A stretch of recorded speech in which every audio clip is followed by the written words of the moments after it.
آپ اکیلے اپنی چارپائی پہ بستر کے اندر منہ دے کے بھی درد سے کہیں گے نا معاف کر دے تو وہ تو مہربانی بڑا ہے۔ میرے نبی پاک صلی اللہ علیہ وسلم مثال دیتے ہیں، فرمایا ایک آدمی صحرا میں جا رہا، صحابہ سے حضور خطاب کر رہے ہیں، فرمایا ایک آدمی صحرا میں جا رہا تھا، اس نے اپنی اونٹنی پہ کھانا پانی پیسے ہر چیز رکھی ہوئی تھی، صحرا تھا بہت بڑا، درمیان صحرا کے گیا تو تھوڑا سا سستانے کے لیے آرام کرنے کے لیے اونٹنی سے نیچے اترا۔ اب اس نے اونٹنی کی لگام اونٹنی کی نکیل اپنے سرہانے کے نیچے رکھی، ہاتھ کے ساتھ پکڑی اور سو گیا۔ تھوڑی ہی دیر کے بعد جب اس کی آنکھ کھلی تو دیکھا اونٹنی غائب ہے۔ صحرا میں وہ پیدل نہ آگے جا سکتا ہے نہ پیچھے جا سکتا ہے، نہ دائیں نہ بائیں، کھانے کو روٹی نہیں، پینے کو پانی کا قطرہ نہیں، تھوڑا ادھر بھاگا ادھر بھاگا، تھک گیا۔ کریم محبوب فرماتے ہیں وہ پوری طرح نڈھال ہو گیا اور مایوس ہو گیا، معاذ اللہ، مایوس ہو کے دوبارہ اسی جگہ آ کے لیٹ گیا جہاں پہلے لیٹا تھا، انتظار کرنے لگا کہ اب موت ہی آئے گی، آخری وقت ہے، اب نہ میں پیدل یہ صحرا کراس کر سکتا ہوں، نہ پیچھے جا سکتا ہوں، نہ کھانا ہے نہ پانی ہے، سوائے موت کے کوئی سہارا نہیں۔ حضور فرماتے ہیں وہ رستے میں دوبارہ لیٹ گیا، اچانک اس نے رخ بدلا تو اونٹنی سامنے کھڑی تھی۔ حضور نے صحابہ سے پوچھا بتاؤ نا اسے بھلا کتنی کو خوشی ہوگی؟ یا رسول اللہ جی سے نئی زندگی مل گئی ہے۔ آپ دیکھیں نا سارے ڈاکٹروں نے کہہ دیا کہ اس کے تو گردے معدہ جگر ہر چیز ختم ہے، گھر لے جاؤ خدمت کرو، ہر طرف پریشانی ہے۔ وہ بندہ بھی سمجھ گیا ہے کہ آخری وقت آ گیا، کل جاؤں پرسوں جاؤں، تیاری ہو گئی، سب لوگ آ گئے، باہر والے بھی آ گئے، یہ ماحول ایک عجیب رنگ اختیار کر گیا۔ اچانک ایک ڈاکٹر نے آ کے کہا نہیں نہیں غلطی لگ گئی تھی۔ مجھے بتائیے انداز کیا ہوتا ہے؟ بغیر دوائی کے بندہ اٹھ کے کھڑا نہیں ہو جاتا، او میں تو بچ گیا ہوں۔ نبی پاک صلی اللہ علیہ وسلم فرمانے لگے اس کی اونٹنی مل گئی، بتاؤ بھلا اسے کتنی خوشی ہوگی؟ یا رسول اللہ وہ تو دوبارہ دنیا میں آ گیا۔ حضور فرمانے لگے اسے کچھ بھی خوشی نہیں ہوئی۔ جب کوئی رب کا گناہگار بندہ آ کے توبہ کرتا ہے، رب کو اس سے کئی گنا زیادہ خوشی ہوتی ہے۔ میرا بندہ آ گیا، میرا بندہ آ گیا، میرے گھر آ گیا، اس نے آنسو بہائے ہیں، اس نے کہا اللہ میں تیرا ہی ہوں، تیرا ہی رزق کھاتا ہوں، تیری ہی زمین پہ رہتا ہوں، تیرے نام سے میری سانسیں چلتی ہیں۔ وہ آ گیا۔ فرمایا اس اونٹنی والے سے زیادہ رب کو خوشی ہوتی ہے جب گناہگار آ کے توبہ کرتا ہے۔ گناہگاروں کے آنسو اس کی بارگاہ میں بڑے مقبول ہیں، لیکن ہم رسم ادا کرتے ہیں، توبہ نہیں کرتے، ہم اپنے آپ کے ساتھ دھوکہ کرتے ہیں، جھوٹ بولتے ہیں۔ اللہ تبارک و تعالی اپنے بندوں کے حق میں رحمت والے فیصلے کرتا ہے، درگزر والا معاملہ فرماتا ہے۔ جگہ جگہ قرآن مجید میں اللہ تعالیٰ نے اپنے بندوں پر رحمت کرنے کا ذکر فرمایا ہے۔ ان اللہ یغفر الذنوب جمیعا، فرمایا بے شک رب تمہارے سارے ہی گناہ معاف فرما دے گا، تم نا امید نہ ہونا، وہ معاف کر دے گا تمہیں۔ قرآن مجید میں فرمایا ان اللہ بالناس لرؤوف الرحیم، بے شک اللہ اپنے بندوں پر بڑا ہی مہربان اور نہایت ہی رحم کرنے والا، رؤوف اور رحیم ہے، بڑا مہربان ہے، کرم فرماتا ہے۔ اللہ تعالیٰ اپنے بندوں سے بڑا جلد راضی ہو جاتا ہے۔ ماں پیار کرتی ہے اپنے بچے سے، لیکن وہ ناراض بھی ہو جاتی ہے بعض چیزوں پہ، بعض معاملات اس کا دل بھی دکھاتے ہیں، بعض جگہ وہ رو کے یہ بھی کہتی ہے کہ تو نے میری محبت کا کوئی نتیجہ نہیں مجھے دیا، میری ساری کمائی تو نے ضائع کر دی۔ والد بہت ساری جگہوں پہ ناراض ہوتا ہے، شکوہ کرتا ہے، کہتا ہے میری بیماریوں کی، پریشانیوں کی، بڑھاپے کی، کمزوریاں کا سبب بیٹے تو ہی بن گیا، یہ ساری تکلیفیں تو ٹھیک ہو جائیں تو میری شاید عمر بھی بڑھ جائے، صحت بھی ٹھیک ہو جائے، میں زیادہ دیر جوان رہ سکوں۔ ناراض ہوتے ہیں ماں باپ۔ اسی طرح ماں باپ راضی بھی ہو جاتے ہیں، وہ بڑی جلدی راضی ہو جاتے ہیں۔ میں اکثر کہتا ہوں کہ والد کو راضی کرنے میں 5-7 منٹ لگ جاتے ہیں، اماں تو 1.5-2 منٹ میں راضی ہو جاتی ہے۔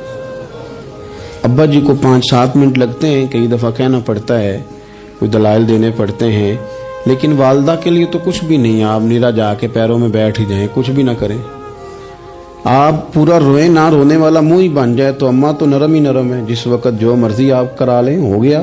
اللہ تبارک و تعالی بلا مثال و بلا تشبیہ سمجھانے کے لیے عرض کرتا ہوں، اللہ بھی بعض معاملات میں اپنے بندوں سے ناراض ہو جاتا ہے۔ وہ کہتا ہے میں تکبر کرنے والوں کو پسند نہیں کرتا، وہ کہتا ہے فسادی پسند نہیں ہے، وہ فرماتا ہے کہ راہوں میں کجی کرنے والے پسند نہیں ہیں، وہ فرماتا ہے کہ بدعہدیاں کرو گے تو میں صبح قیامت تم سے سوالات کروں گا۔ اللہ تبارک و تعالیٰ بہت ساری چیزوں کو ناپسند کرتا ہے، ناراض ہو جاتا ہے، بلکہ نبی پاک صلی اللہ تعالی علیہ وسلم نے فرمایا تم بات کرتے کرتے کوئی ایسا جملہ بول دیتے ہو کہ رب اتنا ناراض ہوتا ہے کہ تمہیں پتہ بھی نہیں ہوتا، تمہارے لیے جہنم کا فیصلہ کر دیتا ہے۔ اس لیے پہلے تولو پھر بولو، خود اپنے لفظوں کی تو تم پہرے داری کرو نا کہ میں کیا کہہ رہا ہوں۔ اور حضور یہ بھی فرماتے ہیں کہ اس کا دوسرا پہلو بھی ہے، بعض اوقات تم بات کرتے ایسا جملہ کہتے ہو وہ اتنا راضی ہوتا ہے کہ تمہارے لیے جنت کا فیصلہ فرما دیتا ہے۔ ان کاموں کی طرف بڑے جن سے اللہ راضی ہوتا ہے۔ میرے نبی پاک صلی اللہ تعالی علیہ وآلہ وسلم نے ارشاد فرمایا، بعض احادیث میں لفظ یہ ہیں کہ اللہ اپنے بندوں کو دیکھ کے مسکراتا ہے جو اس کی شان کے لائق ہے۔ جس ترتیب سے ہم مسکراتے ہیں، جس ترتیب سے ہم روتے ہیں، جس ترتیب سے ہم کسی بات کا اظہار تشکر کرتے ہیں، خدا ان باتوں سے پاک ہے۔ اب بہت ساری حدیثوں میں آیا کہ وہ مسکراتا ہے، تو کیا مطلب ہے مسکرانے کا؟ تو علماء تفسیر نے لکھا ہے مسکرانے کا مطلب یہ ہے کہ وہ بڑا ہی راضی ہوتا ہے اپنے بندے سے، بڑا راضی ہوتا ہے، یہ مطلب ہے۔ ایک تو مسکرانے کا مطلب یہ کہ وہ بڑا راضی ہو گیا، وہ مسکرا دیا اپنے بندے پہ۔ اور ایک اس کا معنی خود نبی پاک صلی اللہ تعالی علیہ وسلم نے بیان فرمایا، مسند امام احمد بن حنبل میں حدیث ہے، حضور سید عالم علیہ السلام سے صحابہ نے پوچھا یا رسول اللہ شہید تو بڑے لوگ ہوتے ہیں، شہیدوں میں افضل کون ہے؟ تو اللہ کے حبیب علیہ السلام فرمانے لگے وہ والا بندہ جو ڈٹ گیا تھا کافروں کے مقابلے میں، وہ ہلا نہیں، پوری طرح ڈٹ کے جو لڑا وہ شہداء میں افضل ہے۔ حضور فرماتے ہیں وہ جنت کے بالا خانوں میں سیر کرے گا اور رب اسے دیکھ کے مسکرائے گا، رب اسے دیکھ کے مسکرائے گا، اللہ تعالیٰ مسکراتا ہے اسے دیکھ کے۔ اور اگلے جملے میں حضور نے وضاحت کر دی، فرمایا جب رب دنیا میں کسی پر مسکراتا ہے نا تو اس کا معنی یہ ہے کہ قیامت میں پھر اللہ اسے حساب کوئی نہیں لے گا۔ جس پر اللہ دنیا میں مسکرا دیا اس سے کوئی حساب، تو وہ کام ڈھونڈنے چاہیے نا جس سے اللہ مسکرائے۔ چھوٹا بچہ بھی ناراض نہ ہو تو وہ چیزیں وہ ڈھونڈتا ہے کہ اس کو کیا پسند ہے، چاکلیٹ لے جاؤں، فلاں چیز لے جاؤں، آئس کریم لے جاؤں۔ تو ایک بچے کے لیے، گھر کے لیے، سربراہ کے لیے اتنی محنت کرتے ہو تو وہ کام بھی ہمیں ڈھونڈ کے تلاش کرنے چاہیے نا جس سے رب راضی ہوتا ہے، اللہ راضی ہوتا ہے۔ بتاؤں وہ کون کون سے کام ہیں؟ نبی کریم صلی اللہ تعالی علیہ وسلم نے ارشاد فرمایا 3 لوگ ہیں جنہیں دیکھ کے رب مسکراتا ہے۔ یا رسول اللہ صلی اللہ علیہ وسلم وہ کون کون سے؟ تو محبوب فرمانے لگے ایک وہ بندہ ساری مخلوق سوئی ہے، آدھی رات ہے، رات کا پچھلا پہر ہے، اس نے اٹھ کے وضو کر لیا، مصلی پہ کھڑا ہو گیا خدا کی یاد میں، فرمایا اسے دیکھ کے رب مسکراتا ہے جو اس کی شان کے لائق ہے، مسکراتا ہے اللہ۔ یہ تو سونے کا ٹائم تھا، یہ تو گہری نیند آنے کا وقت تھا، رات کا پچھلا پہر۔ اور سننا میرے بھائی، میرے نبی پاک صلی اللہ تعالی علیہ وسلم فرماتے ہیں جب مسلمان نماز کے لیے صفیں بناتے ہیں نا، ترتیب لگ رہی ہوتی ہے، اب اللہ کی بارگاہ میں کھڑے ہوں گے، قیام کریں گے، رکوع کریں گے، سجود کریں گے، فرمایا جب مومن صفیں بناتے ہیں تو رب دیکھ کے مسکراتا ہے، مسکراتا ہے۔ کمال ہو گئے عروج بندگی کا، جب بندے کو دیکھ کے رب مسکرائے، خدا بندے سے خود پوچھے بتا تیری رضا کیا ہے، مسکراتا ہے۔ اور میرے نبی پاک علیہ السلام فرماتے ہیں جب مجاہد جہاد کے لیے صفیں سیدھی کرتے ہیں، آج تو یہ رب کے نام پہ مرنے ہی آ گئے، یہ صفوں میں کھڑے ہوں گے، ترتیب سے لڑیں گے، ترتیب سے گلا کاٹیں گے کافروں کا یا شہادت لیں گے۔ فرمایا جب جہاد کے لوگ صفیں بناتے ہیں تو رب انہیں دیکھ کے مسکراتا ہے۔ کتنے نصیبوں والا وہ بندہ ہے جسے دیکھ کے مسکرا دیا. او یار کبھی تیرا بیٹا تیرے سامنے مسکرائے نا چھوٹا تو تیرا دل باغ باغ ہو جاتا ہے.